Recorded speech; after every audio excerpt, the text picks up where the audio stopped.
अंग्रेजी में एक इस तरह की चीज के लिए फ्रेज इस्तेमाल किया गया है, स्क्रू ड्राइवर टेक्नोलॉजी। एप्पल के बारे में भी हमको यह बताया गया कि एप्पल के प्लांट लग गए हैं, एप्पल के जो मोबाइल फोन्स हैं अब हमारे यहाँ उनकी मैन्युफैक्चरिंग हो रही है,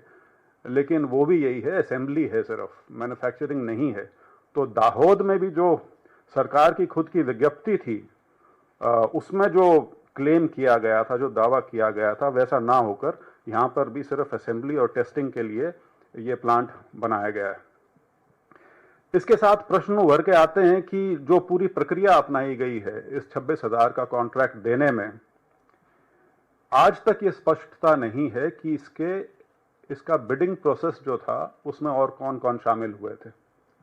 और कौन कौन से टेक्नोलॉजी के इस क्षेत्र में जो बड़े बड़े प्लेयर्स हैं वो इसमें इन्वॉल्व थे या नहीं। यदि मैं जिक्र करूं तो बॉम्बार्डियर है या एल्स्टॉम है, क्या वे भी इसके अंदर पार्टिसिपेंट थे, उन्होंने भी क्या अपनी बिड दी थी इसके अंदर। आप सबकी जानकारी के लिए एल्स्टॉम जो है वो इंडियन रेलवेज के साथ करीब उसका 100 साल का संबंध है। बहुत बहुत बड़े बड़े प्रोजेक्ट्स हैं जो उन्होंने इंडियन रेलवेज के साथ हिंदुस्तान में इंप्लीमेंट किए हैं। क्या इस तरह की जो कंपनीज हैं वो भी इस बिडिंग प्रोसेस का हिस्सा थी या नहीं थी। और एक जुड़ता सवाल ये कि जो भारत सरकार ने दिसंबर 2022 में जो अपनी विज्ञप्ति में चीजें कही गई थी उनको बदलकर सीमेंस के बेनिफिट के लिए जो इसके अंदर टर्म्स एंड कंडीशंस में बदलाव किया गया है वो किस प्रकार से किया गया है। और क्या इंडियन रेलवेज को स्वाभाविक है, उनकी जानकारी में तो है, क्योंकि भारत की तरफ से इंडियन रेलवेज ही है जो इसमें कॉन्ट्रैक्ट में सीधे सीधे इन्वॉल्व है, लेकिन उनकी सहमति थी नहीं थी, और थी तो किस कारण के वजह से थी। इन सब से जुड़ा हुआ प्रश्न जो आगे आता है उभर के, वो है कॉन्फ्लिक्ट ऑफ इंटरेस्ट का।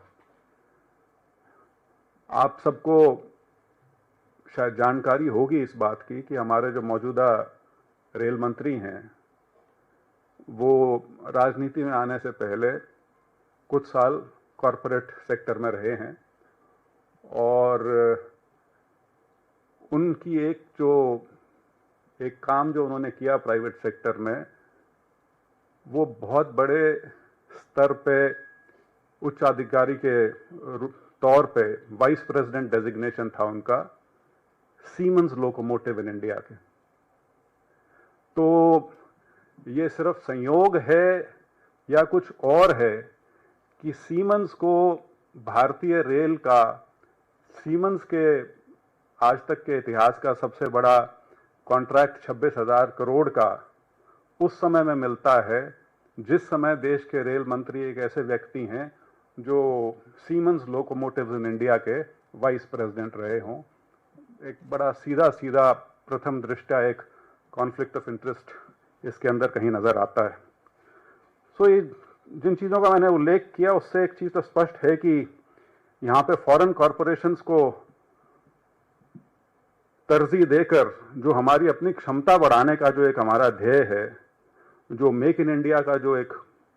कॉन्सेप्ट है, उसकी बजाय असेंबल इन इंडिया तक उसको सीमित कर दिया गया है।